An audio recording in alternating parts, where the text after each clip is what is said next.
ऐसे में अब बीजेपी और कांग्रेस दोनों ही पार्टियां मध्य प्रदेश के अंतिम चरण में वोट प्रतिशत बढ़ाने की कोशिश में लगे हैं ताकि चौथे चरण में मतदान का प्रतिशत ज्यादा हो। देखिए रिपोर्ट।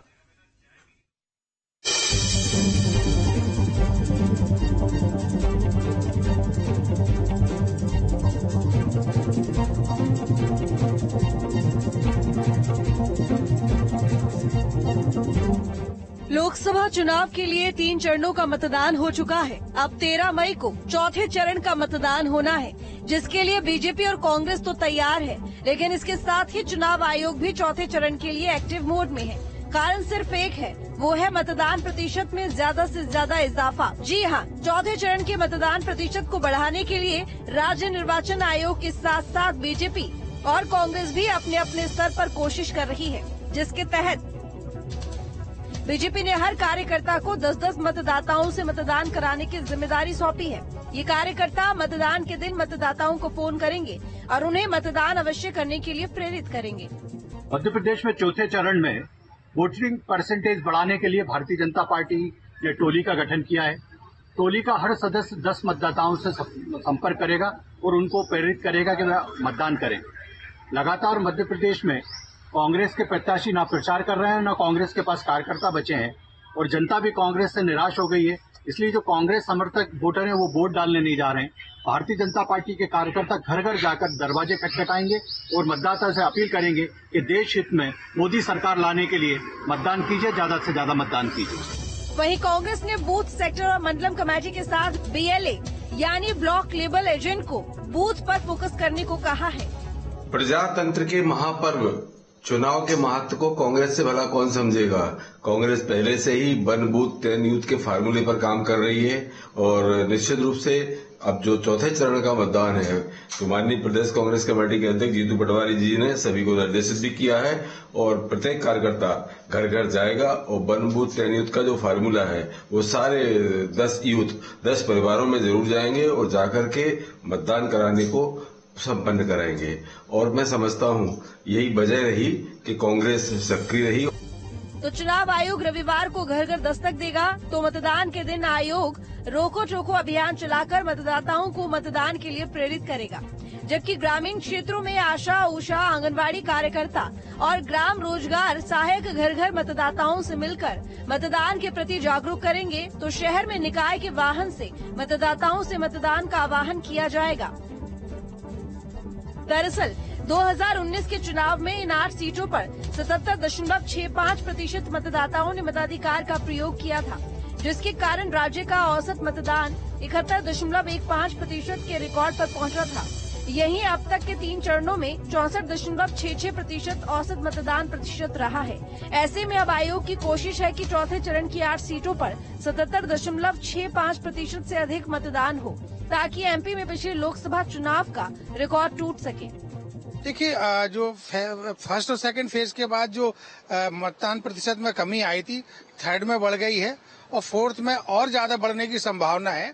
वो सिर्फ इसलिए है कि माननीय अमित शाह जी ये एक मैसेज देकर गए थे पब्लिकली कि जिन विधानसभा क्षेत्रों में मतदान प्रतिशत कम होगा वहां के मंत्री जो है ना मध्य प्रदेश में, वो अपना त्यागपत्र या वो पद से हटने के लिए तैयार हैं। कांग्रेस के कार्यकर्ता भी सक्रिय हो गए। सिर्फ वो कांग्रेस के कार्यकर्ता इसलिए सक्रिय हो गए हैं, दोनों राजनीतिक दल के जो नेता हैं, माननीय राहुल गांधी जी और माननीय नरेंद्र मोदी जी, दोनों के बीच में जो बाकी युद्ध चल रहा है, तो कांग्रेस के कार्यकर्ताओं को लग रहा है कि हमारी भी संभावना सीट निकालने में बढ़ सकती है।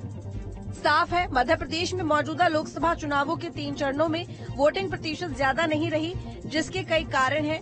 कहीं गर्मी ज्यादा रही, जिसकी वजह से लोग घरों से बाहर नहीं निकले, तो कहीं एक तरफा चुनावों को लेकर वोटर्स ने दिलचस्पी नहीं दिखाई। ऐसे में अब राज्य चुनाव आयोग और राजनीतिक पार्टियां अपने अपने स्तर से मतदाताओं को वोट देने के लिए प्रेरित कर रही हैं। Team news listing. तो छत्तीसगढ़ में लोकसभा का चुनाव खत्म होते ही प्रदेश के बीजेपी और कांग्रेस के दिग्गज नेता अब अन्य राज्यों में मोर्चा संभालते हुए नजर आ रहे हैं। मुख्यमंत्री विष्णुदेव साय प्रचार के लिए ओडिशा पहुंचे हैं, तो पूर्व सीएम भूपेश बघेल ओडिशा के काशीपुर पहुंचे। दरअसल अपने राज्य में चुनाव खत्म होने के बाद दिग्गज नेताओं को दूसरे राज्यों में अपनों को जिताने की जिम्मेदारी मिली है। देखिए रिपोर्ट।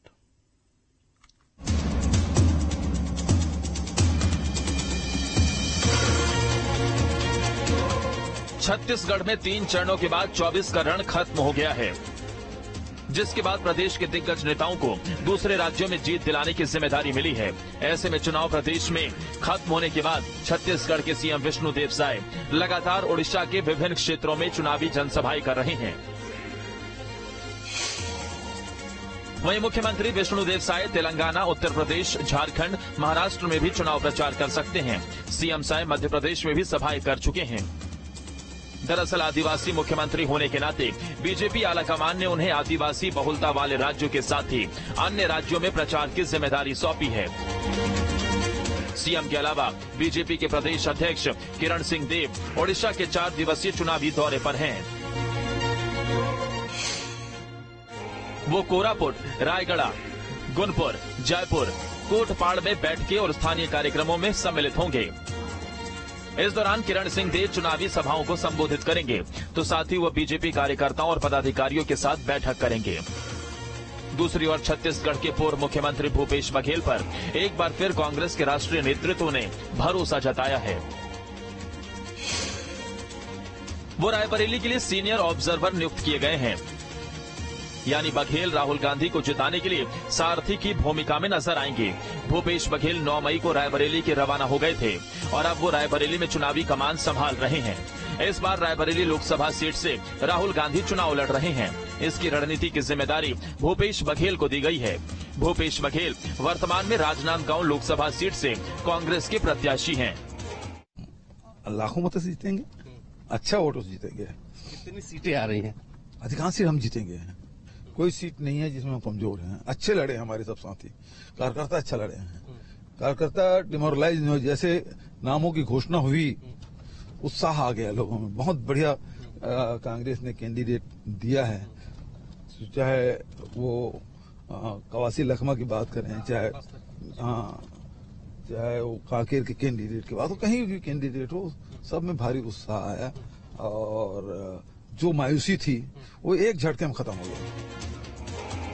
वहीं बीजेपी के वरिष्ठ नेता उप मुख्यमंत्री विजय शर्मा का कहना है कि सभी बीजेपी के कार्यकर्ता विभिन्न प्रदेशों में पार्टी की सेवा के लिए जाएंगे। अन्य प्रदेशों में जहां चुनाव बाकी है, पार्टी के अन्य कार्यकर्ताओं के सहयोग के लिए प्रचार में लगाया जाएगा। जल्द ही इसके लिए शेड्यूल भी जारी किया जाएगा।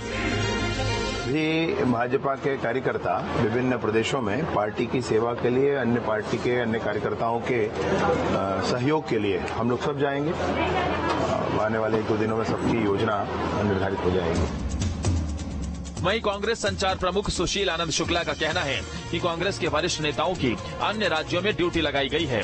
पूर्व मुख्यमंत्री भूपेश बघेल ओडिशा में प्रचार कर चुके हैं। पीसीसी चीफ दीपक बैज ओडिशा में चुनाव प्रचार के लिए पहुंच रहे हैं। इसके अलावा आधा दर्जन से अधिक विधायकों की ड्यूटी ओडिशा में लगाई गई है। इसके अलावा अन्य वरिष्ठ नेताओं की ड्यूटी अन्य राज्यों में लगाई गई है। कांग्रेस के भी वरिष्ठ नेताओं की विभिन्न राज्यों में ड्यूटी लगाई गई है। हमारे पूर्व मुख्यमंत्री श्री भूपेश बघेल आज ही उड़ीसा के चुनाव प्रचार के लिए गए हुए हैं। प्रदेश कांग्रेस अध्यक्ष श्री दीपक बैज जी आज से उड़ीसा चुनाव प्रचार के लिए पहुंच रहे हैं कोरापुट में। इसके अलावा हमारे आधा दर्जन से अधिक विधायकों की ड्यूटी उड़ीसा में लगाई गई है। पूर्व मुख्यमंत्री श्री भूपेश बघेल जी तो रायबरेली में माननीय राहुल गांधी जी के चुनाव के मुख्य सीनियर ऑब्जर्वर बनाए गए हैं। इसके अलावा अन्य वरिष्ठ नेताओं की ड्यूटी भी विभिन्न राज्यों में लगाई गई है। और इसी के साथ फिलहाल इस बुलेटिन में इतना ही। खबर